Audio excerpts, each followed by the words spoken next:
Shalom, Bapak Ibu, saudara-saudari yang dikasih Kristus. Ketika saudara mendengarkan lagu Datanglah Roh Maha Kudus yang dinyanyikan dengan begitu merdu oleh adik-adik kita dari PDKK Kefamenanu, Kuskupan Artambua, apa yang Anda rasakan?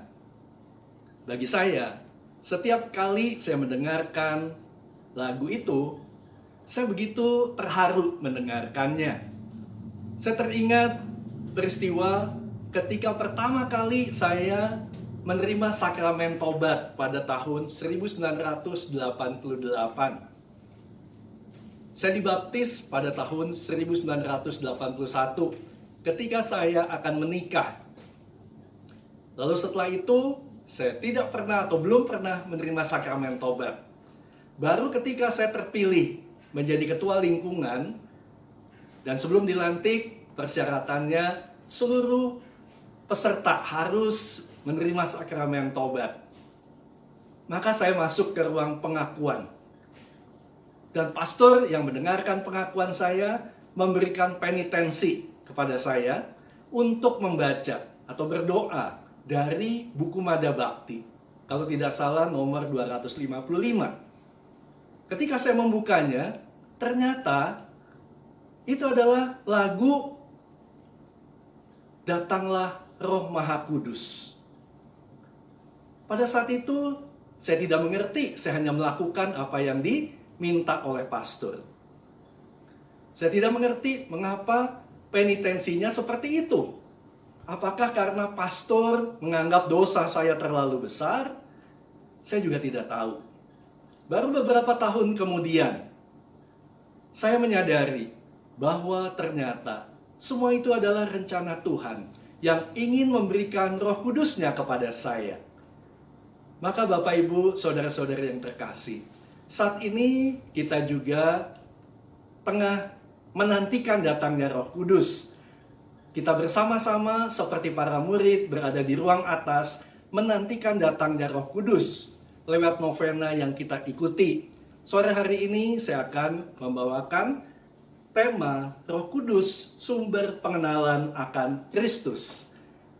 Bacaan akan saya ambil dari Kisah 2 ayat 36 sampai 40. Namun sebelumnya mari kita bersatu dalam doa.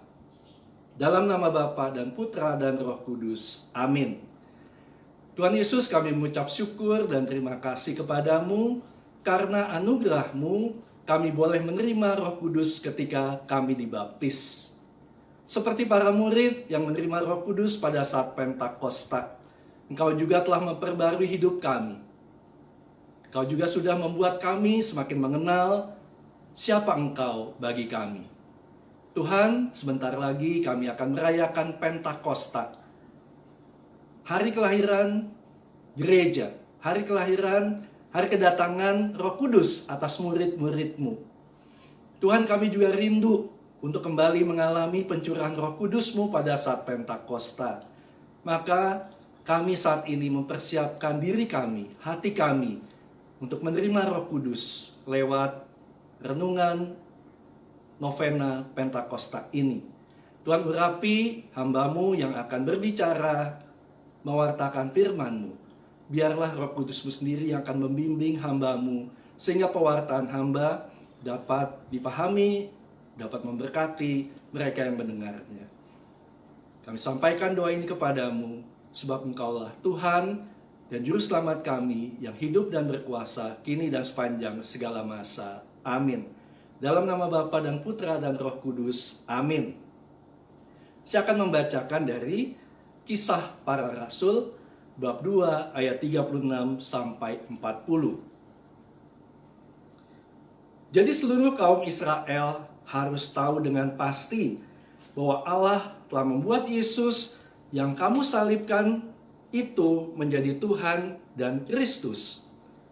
Ketika mereka mendengar hal itu, hati mereka sangat terharu. Lalu mereka bertanya kepada Petrus dan rasul-rasul yang lain, "Apakah yang harus kami perbuat, saudara-saudara?" Jawab Petrus kepada mereka, "Bertobatlah dan hendaklah kamu masing-masing memberi dirimu dibaptis dalam nama Yesus Kristus untuk pengampunan dosamu, maka kamu akan menerima karunia Roh Kudus. Sebab bagi kamulah janji itu, dan bagi anak-anakmu, dan bagi orang yang masih jauh, yaitu sebanyak yang akan dipanggil oleh Tuhan Allah kita. Dan dengan banyak perkataan lain lagi, ia memberi suatu kesaksian yang sungguh-sungguh, dan ia mengecam dan menasehati mereka. Katanya, berilah dirimu diselamatkan dari angkatan yang jahat ini. Demikianlah sabda Tuhan. Syukur kepada Allah. Bapak, Ibu, saudara-saudari yang terkasih, dari pemaparan pembicara-pembicara sebelumnya, kita melihat bagaimana perubahan yang terjadi dalam diri murid-murid Yesus. Mereka yang semula adalah orang-orang yang mempunyai banyak kelemahan. Mereka yang tadinya adalah orang-orang yang saling mencari siapa yang terbesar di antara mereka. Namun setelah mengalami pencurahan Roh Kudus, mereka menjadi orang-orang yang saling mengasihi, yang hidup di dalam sebuah komunitas dan saling berbagi, saling bekerja sama. Mereka juga yang tadinya adalah orang-orang yang takut. Terlebih ketika Yesus ditangkap, mereka lari tercerai-berai. Setelah mengalami pencurahan Roh Kudus, mereka menjadi orang-orang yang berani mewartakan bahwa Yesus adalah Tuhan.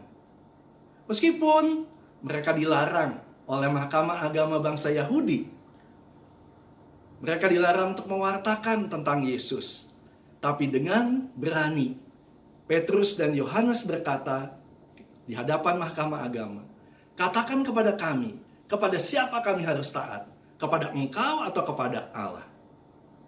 Demikian juga kita bisa melihat Petrus yang hanya seorang nelayan, ternyata dia dapat berkhotbah. Dan sekali berkhotbah, 3.000 orang bertobat. Dan di dalam bab yang lain, kita juga melihat bagaimana para murid juga memiliki karunia-karunia penyembuhan. Mereka dapat melakukan banyak mujizat dan tanda. Ketika Petrus dan Yohanes lewat di serambi bait Allah, dan di situ ada seorang yang lumpuh sejak lahir dan meminta-minta kepada Petrus dan Yohanes. Dan Petrus mengatakan, emas dan perak tidak ada padaku, tapi di dalam nama Tuhan Yesus bangkit dan berjalanlah. Dan seketika itu juga orang lumpuh itu berdiri dan berjalan. Saudara yang terkasih, suatu perubahan besar terjadi dalam diri murid-murid Yesus. Namun perubahan terbesar yang terjadi setelah mereka menerima pencurahan Roh Kudus adalah mereka memiliki kesadaran baru bahwa guru mereka yang tadinya mereka hanya kenal, mereka panggil sebagai rabi, ternyata guru mereka adalah Tuhan. Bahwa dia adalah putra Allah yang datang ke dunia ini. Dia adalah Mesias atau Kristus. Maka seperti yang dikhotbahkan oleh Petrus di ayat 36 tadi. Jadi seluruh kaum Israel harus tahu dengan pasti bahwa Allah telah membuat Yesus yang kamu salibkan itu menjadi Tuhan, yang artinya yang berkuasa, dan Kristus atau Mesias artinya yang diurapi. Bapak, Ibu, saudara-saudari yang terkasih, pertanyaan kita, dari mana Petrus mendapatkan pengetahuan ini? Dari mana dia belajar tentang hal ini? Kita semua tahu latar belakang Petrus. Dia hanyalah seorang nelayan. Dia tidak pernah belajar kitab suci, apalagi belajar teologi. Pelajaran yang dia terima hanyalah dari mendengarkan ketika Yesus berkhotbah, ketika Yesus mengajar murid-muridnya. Namun apakah pengajaran yang diterima itu cukup membuat dia mengenal bahwa Yesus sungguh-sungguh adalah Mesias? Saudara, ternyata pengajaran yang disampaikan oleh Yesus belum membuat mereka sungguh-sungguh mengenal siapa Yesus sesungguhnya. Baru setelah Roh Kudus tercurah, mereka baru mengenali bahwa guru mereka adalah Kristus. Dalam bacaan Injil, kita bisa melihat beberapa kali Petrus membuat kesalahan atau kekeliruan dalam mengenali siapa gurunya. Salah satunya kalau kita baca di dalam Injil Matius bab 16. Ketika Yesus bertanya kepada murid-muridnya, kata orang, siapakah anak manusia itu? Atau di dalam Injil yang lain, Yesus berkata, kata orang, siapakah aku ini? Lalu murid-muridnya mengatakan, ada yang mengatakan Yohanes Pembaptis, ada yang mengatakan Elia, ada yang mengatakan Yeremia, ada juga yang mengatakan salah seorang nabi. Lalu Yesus bertanya kepada murid-muridnya, tetapi apa katamu? Siapakah aku ini? Dan pada saat itu, Petrus menjawab dengan gagah, engkau adalah Mesias, anak Allah yang hidup. Dan saat itu Yesus memuji Petrus dan berkata, jempol engkau Petrus, berbahagialah engkau Simon bin Yunus, sebab bukan manusia yang menyatakan itu kepadamu, melainkan Bapakku yang di surga. Namun sayangnya, Bapak Ibu saudara-saudara yang terkasih, kalau kita membaca perikop tersebut, selanjutnya Yesus mengatakan bahwa dirinya akan menanggung banyak penderitaan dari pihak tua-tua, imam-imam kepala dan ahli-ahli Taurat, lalu dibunuh dan pada hari ketiga dibangkitkan dari orang mati. Saat itu Petrus menarik Yesus ke samping dan berkata, Guru, hal itu sekali-sekali tidak boleh terjadi atasmu. Maka saat itu Yesus menegur Petrus dengan keras. Nyahlah engkau iblis, engkau suatu batu sandungan bagiku. Sebab engkau bukan memikirkan apa yang dipikirkan oleh Allah, melainkan apa yang dipikirkan oleh manusia. Saudara, Yesus baru saja memuji Petrus. Tetapi setelah itu, dia juga menegur Petrus dengan keras. Itu membuktikan bahwa meskipun di mulut Petrus mengatakan Yesus adalah Mesias anak Allah yang hidup, namun ia belum sungguh-sungguh mengenal Mesias macam apakah Yesus itu. Dalam benak Petrus, Yesus adalah Mesias seperti Daud, seorang pemimpin yang akan membebaskan bangsanya melalui peperangan, melalui kekuatan. Maka ia menegur Yesus ketika Yesus mengatakan penderitaan yang akan dialaminya.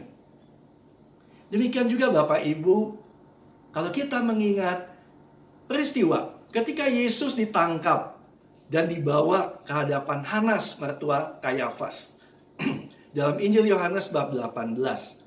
Lagi-lagi kita melihat Petrus yang belum sungguh-sungguh mengenal siapa Yesus sesungguhnya. Ia yang dalam perjamuan terakhir bersama Yesus berkata, Guru, aku siap mati untuk engkau. Tapi ketika Yesus ditangkap dan seorang perempuan berkata kepadanya, engkau kan salah seorang dari muridnya. Dan Petrus berkata saat itu, bukan, aku tidak mengenalnya. Bapak Ibu saudara-saudara yang terkasih, mungkin Petrus berkata jujur. Saat itu ia tidak mengenal gurunya. Karena saat itu dia benar-benar tidak mengerti mengapa gurunya tidak melakukan perlawanan.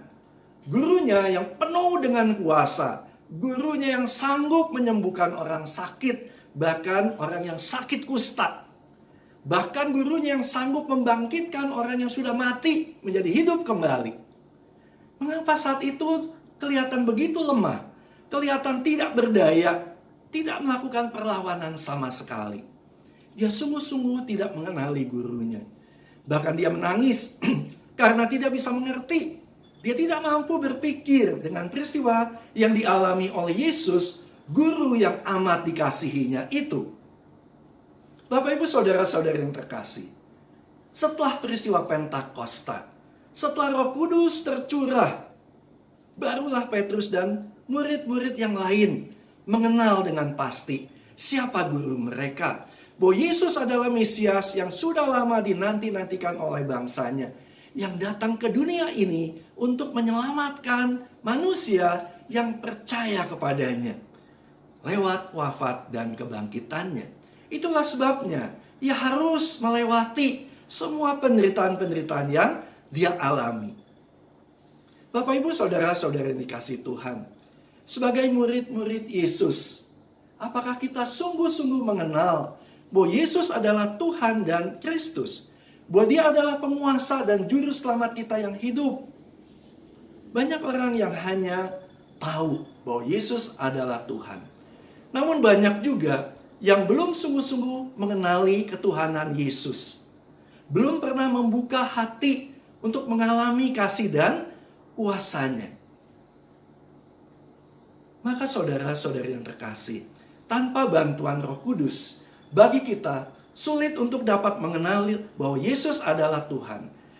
Sulit bagi kita untuk mengenali ketuhanan Yesus. Seperti dikatakan oleh Rasul Paulus di dalam 1 Korintus 12 ayat yang ketiga. Tidak ada seorang pun yang dapat mengaku Yesus adalah Tuhan selain oleh Roh Kudus. Maka sekali lagi, kita membutuhkan Roh Kudus agar kita mengenal ketuhanan Yesus, seperti juga yang dialami oleh Rasul Paulus. Bapak, Ibu, saudara-saudari yang terkasih, kita juga tahu siapa Paulus. Semula dia bernama Saulus. Dia adalah seorang Farisi. Dia adalah penganiaya pengikut-pengikut Yesus. Ketika ia melakukan hal itu, ia merasa telah melakukan yang benar di mata Allah. Karena Saulus adalah seorang yang telah mempelajari Taurat dan kitab para nabi sejak masa mudanya. Dia mempunyai seorang guru yang begitu hebat, seorang ahli Taurat bernama Gamaliel. Sehingga ia menganggap Yesus dan murid-muridnya sebagai orang-orang yang menghujat Allah. Karena Yesus mengaku sebagai putra Allah. Maka sudah layak Yesus dan murid-muridnya dihukum. Namun setelah mengalami perjumpaan dengan Yesus yang bangkit dalam perjalanannya ke Damsyik. Ya, kalau kita membaca dari Kisah Para Rasul bab 9 ayat yang keempat. Saat itu ia mendengar ada suara yang berkata, "Saulus, Saulus, mengapa engkau menganiaya aku?" Lalu Saulus bertanya, "Siapakah engkau, Tuhan?" Dan Yesus menjawab, "Akulah Yesus yang engkau aniaya itu." Setelah itu, kitab suci menuliskan, Saulus menjadi buta. Sampai ia dipenuhi oleh Roh Kudus lewat penumpangan tangan yang dilakukan oleh Ananias, salah seorang murid Yesus yang tinggal di Damsyik. Dan saat itu ia baru menyadari bahwa Yesus yang pengikutnya selama ini ia aniaya adalah Mesias. Bahwa Yesus adalah Tuhan. Dan lewat pencurahan Roh Kudus itulah telah merubah seorang Saulus menjadi Paulus. Dan sejak saat itu, Paulus menjadi orang yang sangat gigih mewartakan bahwa Yesus adalah Tuhan. Meskipun ia menghadapi banyak tantangan dalam mewartakan Yesus kepada bangsa-bangsa lain, kepada bangsa-bangsa non-Yahudi di diaspora. Ia mengalami penganiayaan, ia dimasukkan ke dalam penjara, bahkan hampir dibunuh. Ia juga mengalami kapalnya hampir karam, hampir tenggelam ketika diombang-ambingkan oleh badai dan tofan yang begitu dahsyat. Namun ia tetap bersemangat untuk mewartakan bahwa Yesus adalah Tuhan. Dengan sepenuh semangat pula, ia mengatakan di dalam Filipi 3 ayat 7 dan 8. "Tetapi apa yang dahulu merupakan keuntungan bagiku, sekarang kuanggap rugi, karena pengenalan akan Kristus Yesus Tuhanku lebih mulia daripada semuanya." Saudara-saudari yang terkasih, pengenalan akan Kristus membuat Rasul Paulus begitu bersemangat untuk mewartakan Yesus. Bapak, Ibu, saudara-saudari yang terkasih, maka sekali lagi saya mau katakan, oleh Roh Kuduslah yang telah membuat para murid Yesus dan juga Paulus mengenal bahwa Yesus adalah Kristus. Itulah juga yang saya alami setelah saya menerima pencurahan Roh Kudus pada tahun 1992. Lewat pencurahan Roh Kudus, saya semakin mengenal bahwa Yesus adalah Tuhan dan Kristus. Sebelum saya menerima pencurahan Roh Kudus, manusia lama saya adalah orang yang sangat mengandalkan kekuatan saya sendiri. Saya seorang Katolik, dibaptis dewasa, yang setiap minggu pergi ke gereja. Saya percaya Yesus adalah Tuhan. Saya juga berdoa kepadanya. Namun saya tidak sungguh-sungguh mempercayakan hidup saya ke dalam tangan pemeliharaannya. Karena saat itu saya masih berpikir, kalau hidup saya mau berhasil, saya harus berusaha sendiri. Karena nasib saya ada di tangan saya sendiri. Dengan kata lain, saya belum menjadikan Yesus sebagai Tuhan, sebagai penguasa hidup saya. Saya masih merasa diri saya pandai, saya merasa diri saya hebat. Akibatnya, saya menjadi orang yang sombong. Saya menjadi orang yang egois, sulit menghargai orang lain, tidak mau peduli dengan kesusahan orang lain. Dan yang paling celaka, saya tidak menyadari bahwa semua kepandaian saya, semua keberhasilan saya selama ini, semua itu berasal dari Tuhan. Karena Tuhan sangat mengasihi saya. Hidup saya masih sepenuhnya dipimpin oleh ego saya, keinginan saya dan kehendak saya. Hingga pada suatu ketika, pada saat saya mengalami hambatan dalam karir saya. Saya bekerja menangani sebuah proyek yang sangat besar. Namun proyek itu tidak kunjung terlaksana. Akibatnya, penghasilan saya yang semula cukup, bahkan lebih dari cukup, lama-kelamaan semakin berkurang nilainya. Kehidupan saya semakin hari terasa semakin berat. Saya mulai mengkhawatirkan masa depan saya, masa depan keluarga saya, terutama anak-anak saya yang saat itu masih membutuhkan banyak biaya untuk pendidikan. Dan saat itu saya mulai stres. Saya mulai merasa hidup ini begitu berat bagi saya. Saya bersyukur boleh mengalami pencurahan Roh Kudus lewat sebuah retret awal. Saya juga kemudian bergabung dalam sebuah persekutuan doa. Sehingga banyak teman-teman yang mendoakan saya. Dan saat itu saya mulai menyadari bahwa saya ini adalah seorang yang bodoh. Saya ini adalah seorang yang lemah. Seorang yang tidak bisa berbuat apa-apa tanpa pertolongan Tuhan. Maka sesudah itu, saya benar-benar mempercayakan hidup saya ke dalam pimpinan Yesus sebagai Tuhan. Setiap hari, saya awali hidup saya dengan berdoa agar Tuhan memimpin setiap langkah hidup saya. Dan berkat Roh Kudus, semakin hari saya semakin mengenal bahwa Yesus adalah Tuhan dan Kristus. Bahwa Dia adalah penguasa hidup saya. Bahwa Dia adalah Allah yang datang ke dunia ini untuk menyelamatkan saya. Maka sekarang ini, Bapak Ibu Saudara-saudara yang terkasih, di saat dunia tengah berada dalam ketakutan, banyak orang berada di dalam kecemasan yang sangat besar karena adanya pandemi COVID-19. Banyak dunia usaha yang mengalami kehancuran. Tentu saja termasuk usaha di mana tempat saya mencari nafkah. Namun hidup saya bebas dari kekhawatiran, bebas dari ketakutan. Karena saya percaya rancangan Allah senantiasa baik untuk saya dan juga keluarga saya. Dan saya percaya bahwa Yesus adalah Tuhan, bahwa Dia adalah gembala saya yang senantiasa membimbing saya ke padang rumput yang hijau dan ke air yang tenang. Bapak Ibu Saudara-saudari yang terkasih, maka apa yang harus kita lakukan? Apa yang harus kita perbuat? Seperti ketika orang-orang Israel bertanya kepada Petrus dan rasul-rasul yang lain. Kalau kita baca tadi di Kisah 2 ayat 38. Apakah yang harus kami perbuat, saudara-saudara? Dan Petrus memberi jawaban, bertobatlah.